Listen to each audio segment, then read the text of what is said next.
A ver, imaginemos la típica escena de un lunes por la mañana, ¿eh? Nos sentamos frente al escritorio con toda la intención del mundo de planificar la semana. Ya, el clásico lunes lleno de buenas intenciones. Exacto. Abrimos la agenda, miramos esa enorme lista de tareas pendientes y de repente nuestro cerebro, a nivel estrictamente biológico, empieza a operar como si un león hambriento nos estuviera persiguiendo por la sabana. O sea, modo supervivencia total. Eso es. Químicamente, el cuerpo está luchando por su vida, pero no hay ningún león, ¿eh? El depredador es la bandeja de entrada del correo electrónico. Y bueno, hoy en nuestro análisis a fondo vamos a explorar por qué ninguna técnica de productividad ni ninguna herramienta de gestión del tiempo funciona hasta que no apagamos esa alarma biológica. Es un punto de partida fundamental, ¿eh? Solemos tratar la gestión de nuestra vida y del tiempo como si fuera un problema puramente, no sé, mecánico o de ingeniería de procesos. Claro, en plan poner bloques de colores en el calendario y ya está. Exacto, exacto. Y cuando en realidad nos enfrentamos antes que nada a un desafío que es fisiológico y neurológico. O sea, intentar organizar una agenda sin entender la química que hay detrás es, pues literalmente, empezar la casa por el tejado. Totalmente de acuerdo. Y a ver, para desgranar todo esto, hoy vamos a cruzar dos mundos que rara vez convergen en un mismo espacio. Por un lado, nos sumergimos de lleno en la ciencia médica de la psiquiatra Marian Rojas Estape, a través de su famosísimo libro Cómo hacer que te pasen cosas buenas. Un referente, desde luego. Sí, sí. Y por otro lado, vamos a contrastar esa visión médica con la filosofía de acción pura y dura, casi radical de Carlos Junger en su obra Dueño de tu vida, dueño de tu tiempo. Que, por cierto, este libro tiene una intrahistoria muy particular que a mí me dejó fascinada. Ah, sí, lo de su hijo, ¿verdad? Sí, fue concebido originalmente como un legado, unos principios vitales que el autor escribía para transmitírselos a su hijo de 2 años. O sea, tela. Madre mía, es que son dos obras que a priori parecen apuntar a objetivos que no tienen nada que ver. O sea, la doctora Rojas busca la salud mental y la felicidad apoyándose en la neurociencia, la psiquiatría clínica. Claro. Y Junger, en cambio, busca el dominio de la propia existencia y la consecución de metas, pero desde una perspectiva de responsabilidad personal radical y un pragmatismo, digamos, muy estricto. Muy de ir al grano. Y justo la misión central de nuestro análisis hoy es descubrir cómo encajan estas dos perspectivas. Lo que hemos visto al integrar estas fuentes es que dominar la propia biología, como dice Rojas, es el requisito indispensable, el paso cero, para poder siquiera intentar aplicar los principios de responsabilidad y metas de Junger. Es que no hay otra manera. Así que vamos a desgranar cómo narices se conectan la química del cerebro y las horas del reloj. Pues a ver, para entender esa conexión tenemos que volver a ese león imaginario del principio. El diagnóstico principal de Marian Rojas Estape pivota sobre algo que ella llama intoxicación por cortisol. Ostras, el cortisol, la famosa hormona del estrés. Esa misma. Y ojo que su función evolutiva es maravillosa, ¿eh?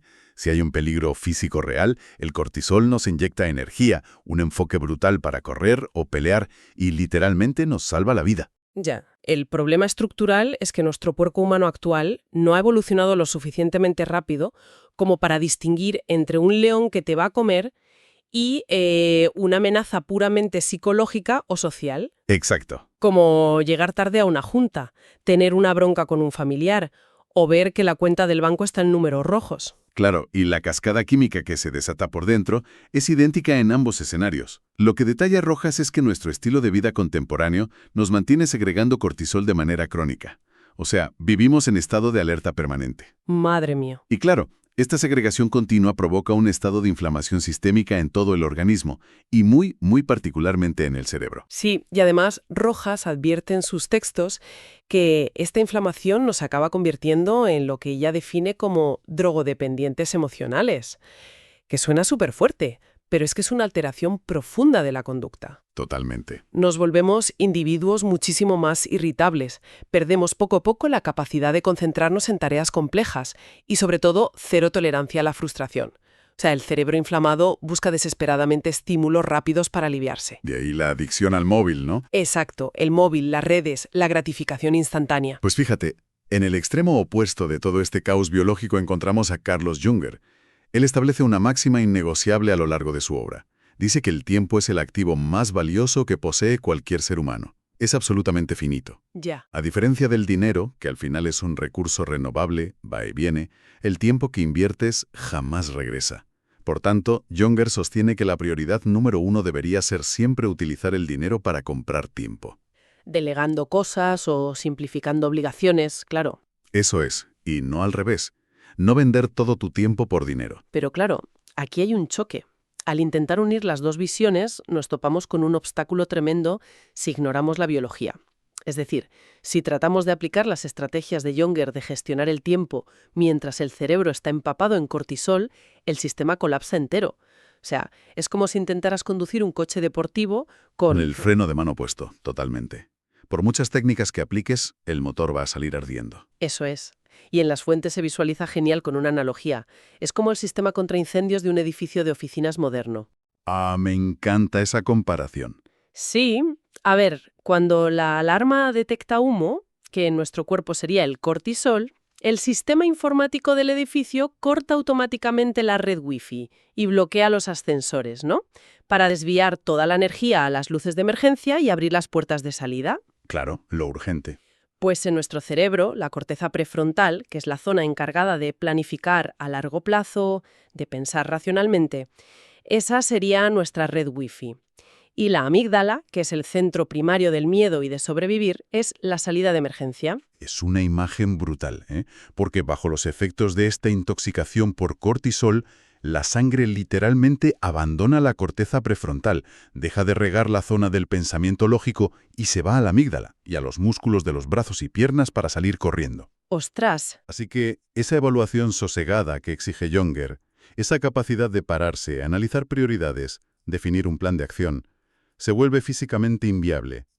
Durante un secuestro de la amígdala, que es como se llama técnicamente, no podemos ser dueños de nuestro tiempo, porque no somos dueños ni de nuestra propia atención. Claro, queda clarísimo entonces que la gestión del tiempo no es solo echarle fuerza de voluntad, requiere generar un entorno químico adecuado en tu propia cabeza. Y a ver, una vez comprendido este bloqueo por estrés, creo que tenemos que examinar cómo esa química altera nuestra percepción de la realidad. Ese tema es central. Sí, porque afecta de lleno a nuestra capacidad para asumir responsabilidades. Y aquí es donde Rojas introduce un concepto que es fundamental. Afirma que la felicidad no depende tanto de los hechos objetivos que nos pasan, sino de la interpretación que hacemos de esos hechos. Y hay que subrayar, que no lo dice desde una perspectiva de, pensamiento mágico o positivismo barato. Lo explica desde la neuroanatomía pura y dura. Rojas detalla el funcionamiento del sistema reticular activador ascendente, el SRA. Madre mía, el nombrecito se las trae. Ya, el SRA para abreviar. Es una red de neuronas en el tallo cerebral que actúa como un filtro biológico implacable. Cada segundo nuestro cerebro recibe millones y millones de bits de información a través de los sentidos. Si los procesara todos, enloqueceríamos en el acto. Lógico. Así que el SRA filtra todo ese ruido enorme y solo deja pasar a la mente consciente la información que concuerda con nuestros intereses del momento, nuestro estado de ánimo y nuestro sistema de creencias. Y el ejemplo más visual que extraemos de las fuentes para entender esto es el de las mujeres embarazadas, ¿verdad? Ese es el clásico, sí. Claro, cuando una mujer desea quedarse embarazada o acaba de recibir la noticia de que lo está, de repente sale a la calle y empieza a ver carritos de bebé en cada esquina y embarazadas en cada vagón de metro. Y claro, a ver, la demografía de la ciudad no ha cambiado por arte de magia esa misma mañana. Obviamente no. Lo que ha pasado es que su SRA ha reprogramado el filtro para dejar pasar esa información concreta, porque ahora es relevante para ella. O pasa igual cuando decides comprarte un coche de una marca específica. De repente toda la autopista está llena de ese mismo modelo. Exacto. O sea, nuestro filtro de la realidad nos muestra lo que estamos preparados para ver. Y fíjate, si conectamos este mecanismo con lo que exige Carlos Younger, ahí hay una fricción súper interesante. Porque Younger es implacable con el tema de adoptar el rol de víctima. Sí, es muy tajante con eso. Advierte sin tapujos que quejarse de cosas dolorosas del pasado, que ya no se pueden cambiar, es directamente tirar a la basura tu activo más valioso. Exige abandonar las excusas y centrarse radicalmente en el aquí y el ahora. Asumir el 100% de responsabilidad de lo que hacemos con nuestro tiempo hoy. Vale, pero a ver, aquí voy a detener un segundo el análisis, para hacer de abogada del diablo, Adelante, adelante. Porque a mí esto me parece un salto mortal bastante complejo. Si la doctora Rojas tiene razón, una persona que sufre una depresión profunda, que ella describe como un exceso de pasado, o alguien con ansiedad crónica, un exceso de futuro, esa persona tiene su SRA teñido de gris oscuro casi negro. Biológicamente, su filtro le está mostrando un mundo hostil, lleno de amenazas y obstáculos. Totalmente cierto. Entonces, claro, en medio de ese estado químico alterado, exigirle a esa persona que, venga, levántate y asume tu responsabilidad con esa frialdad pragmática de Younger, a mí me resulta casi como pedirle a alguien que corra una maratón con el fémur partido por la mitad. O sea, ¿no es un planteamiento un poco insensible frente al dolor psicológico real? Pues es una objeción totalmente necesaria y muy bien tirada.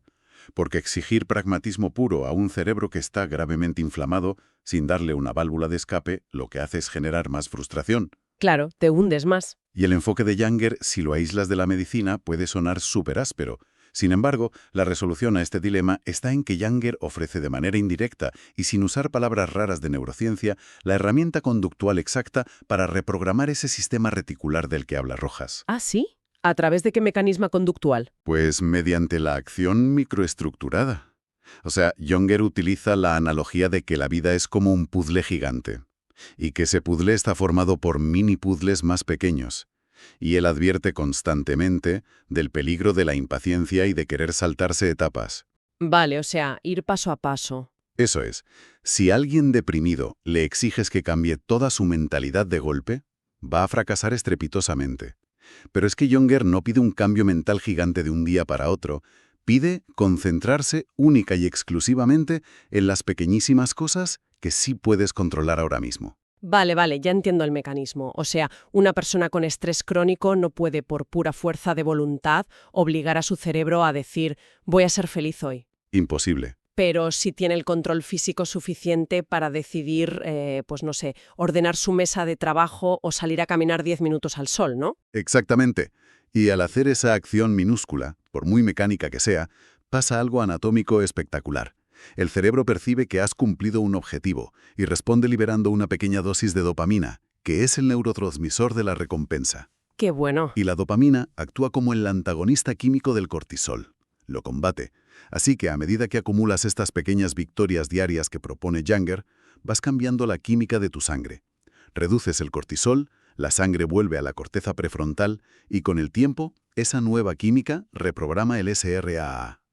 Y empiezas a filtrar estímulos positivos. ¡Ostras! ¡Qué concepto más brutal! Es decir, básicamente usas las tácticas operativas y prácticas de Younger para hackear el sistema biológico de Rojas. Tal cual.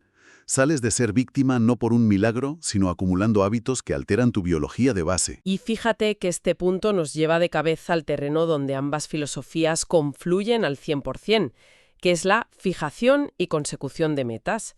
En sus textos, Rojas propone alcanzar lo que ella llama tu mejor versión para salir de ese bucle tóxico de cortisol. Sí, las siglas TMB. Exacto. Y marca pautas muy claras, cosas como anclarse en el presente, apagar el sentimiento de culpa que nos paraliza, educar la voluntad con esfuerzo sostenido y buscar conocimientos activamente. Y Younger lo que hace es aterrizar todos esos conceptos en una metodología súper concreta. Él da una fórmula directa para el éxito en cualquier área, que combina 3 variables interdependientes. La primera es mantener el enfoque en la dirección correcta. O sea, lógica y análisis sosegado, porque de nada sirve correr a toda velocidad si vas en dirección contraria, ¿verdad? Lógico, te estrellas más rápido. La segunda es el tiempo dedicado, que básicamente es disciplina pura. Y la tercera es el desarrollo continuo e incansable de habilidades. Y dentro de esa metodología hay un concepto de Younger que para mí es el ancla de todo el sistema, y es el poder que tienen las promesas que nos hacemos a nosotros mismos. Importantísimo, sí. Porque subraya que cumplir con tu propia palabra, por pequeñísima que sea la tarea a la que te has comprometido, es lo único que construye verdadera autoconfianza. Claro, porque al cumplir una promesa personal, le estás dando evidencia irrefutable a tu sistema nervioso de que eres alguien fiable. Es neuroplasticidad pura. Y el clásico ejemplo del gimnasio lo ilustra a la perfección, Younger advierte que si alguien sedentario de repente decide ponerse en forma y el primer día intenta levantar 100 kilos en press de banca porque está súper motivado, Un desastre asegurado. total, el resultado es una lesión o unas agujetas tan bestias y una frustración tan grande que va a abandonar a la primera de cambio. Y el fracaso no es que la meta fuera mala, es que hubo una falta de respeto total a los tiempos de adaptación. Younger exige que haya gradualidad. Y fíjate, si analizamos ese fracaso del gimnasio desde la química de Rojas, cuadra perfecto. Esa frustración monumental de no poder levantar el peso genera un pico de estrés salvaje. El cerebro asocia el cortisol con el gimnasio y crea una red neuronal de rechazo total. O sea, el gimnasio se convierte en el león. Exacto. En cambio, si tu único objetivo es ir, ponerte la ropa de deporte, levantar la barra sin discos y volver a casa, al lograrlo tienes tu chute de dopamina, estás construyendo el hábito desde el refuerzo positivo biológico. Madre mía, es que esto nos lleva a una conclusión fascinante sobre nuestro día a día, ¿eh? Significa que sentarse a definir objetivos a corto, medio y largo plazo, como dice Younger, no es solamente una técnica de productividad para, no sé, ganar más dinero o ascender en el trabajo. Para nada. Establecer metas medibles es literalmente una intervención médica. Es terapéutico. Es que transforma por completo el concepto de tener una agenda. Yo estoy seguro de que mucha gente no lo ve así. Claro, es que las metas pragmáticas son el ancla que mantiene tu mente en el presente. Evitan que la amígdala tome el control y te arrastre a la ansiedad por el futuro o a la depresión por el pasado. O sea, la disciplina de Younger es el tratamiento preventivo contra la inflamación que diagnostica Rojas. Es alucinante. Y ojo, que este impacto biológico tan profundo no se queda solo en la vida privada de cada persona. En las fuentes analizadas también vemos investigaciones reveladoras sobre cómo esto se aplica a gran escala, en lo que están llamando neurofelicidad dentro del entorno corporativo. Hay estudios recientes en Iberoamérica sobre esto. Sí, lo estuve leyendo. Al observar las empresas modernas, queda clarísimo que promover la reducción del estrés y el bienestar emocional de los trabajadores no es una moda hippie de recursos humanos, ni un tema de ser paternalistas. Las empresas más punteras están demostrando con datos que la neurociencia y la cuenta de resultados económicos van de la mano. Totalmente. Volviendo a lo del edificio en llamas, una empresa donde la plantilla tiene niveles tóxicos de cortisol es un edificio inmenso sin wifi, con cientos de empleados corriendo como pollos sin cabeza buscando la salida. ¿Qué imagen? Con la inflamación sistémica, la gente sufre visión de túnel. Solo piensan en sobrevivir al día. Y ahí la creatividad, la resolución de problemas y el trabajo en equipo, pues desaparecen. Y hay un término muy específico en los estudios corporativos que aportaban las fuentes. Hablaban de transcompetitividad. Transcompetitividad. Se refieren a competir basándose en el bienestar interno, además del producto. Eso es, ni más ni menos. El modelo de siempre se basaba en exprimir al talento, no. Dar por sentado que si metes mucha presión y estrés, la gente corre más y ganas más dinero. El típico jefe tóxico, vamos. Claro. Pues la transcompetitividad desmonta esa mentira. Dice que para sobrevivir en mercados complejos, la empresa tiene que ser un ecosistema que proteja la biología de su gente.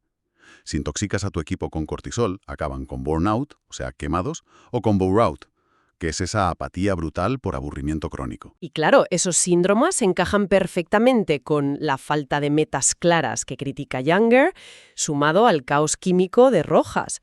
Y los datos lo avalan, ¿eh? Cuando las empresas fomentan la neurofelicidad, la productividad se dispara. La gente no se quiere ir a otra empresa y el absentismo laboral cae en picado. O sea, el tapiz que hemos tejido uniendo todas estas piezas tiene una coherencia impecable. La conclusión de este análisis es que para tener maestría sobre nuestro tiempo y nuestras decisiones, es imperativo tener una base biológica equilibrada. Es que es inviable construir un imperio de buenos hábitos y disciplina sobre un océano de cortisol desatado. Tal cual. Rojas nos da el mapa clínico de la mente, nos enseña a apagar el fuego inflamatorio y demuestra que nuestro filtro de la realidad se puede cambiar. Y desde su trinchera pragmática, Carlos Younger nos da la brújula para no quedarnos solo pensando en nosotros mismos. Nos recuerda que el tiempo es un recurso que no vuelve y que tomar responsabilidad con pequeñas acciones es el único motor de cambio real. Es la integración perfecta, o sea, la biología de la felicidad al servicio del pragmatismo vital más absoluto. Y bueno, para quienes nos escuchan y quieran dar ese paso al frente, aterrizar todo este pragmatismo en su día a día y tomar las riendas de su agenda sin excusas, resulta súper recomendable acudir a la fuente. Y os informamos de que el libro Dueño de tu vida, dueño de tu tiempo, de Carlos Younger, lo podéis adquirir fácilmente en plataformas como Amazon y también en la Casa del Libro. Sí, una lectura fundamental para ordenar la cabeza, sin duda. Sí. Y antes de despedirnos, queríamos dejar sobre la mesa una última reflexión que salió de los textos. Un concepto que nos ha tenido dándole vueltas la cabeza. A ver, es que esto plantea una pregunta importante. Younger repite que el tiempo es nuestro recurso más escaso, que es finito. Y a la vez, la doctora Rojas explica que la inflamación crónica por exceso de cortisol daña los telómeros de nuestro ADN, Exacto. lo cual acelera el reloj biológico y literalmente acorta nuestra esperanza de vida celular. Por tanto, aprender a regular el cortisol y el estrés, ¿es solo para sentirse un poco mejor en el trabajo? ¿O es posible que gestionar el estrés sea, en realidad, la técnica de gestión del tiempo más radical que existe porque biológicamente nos permite comprar años reales de vida? ¡Ostras! Biología y calendario siendo exactamente lo mismo. Nos quedamos con esa pedazo de reflexión para darle unas cuantas vueltas. Ha sido un placer acompañaros en este análisis a fondo. Hasta la próxima inmersión profunda.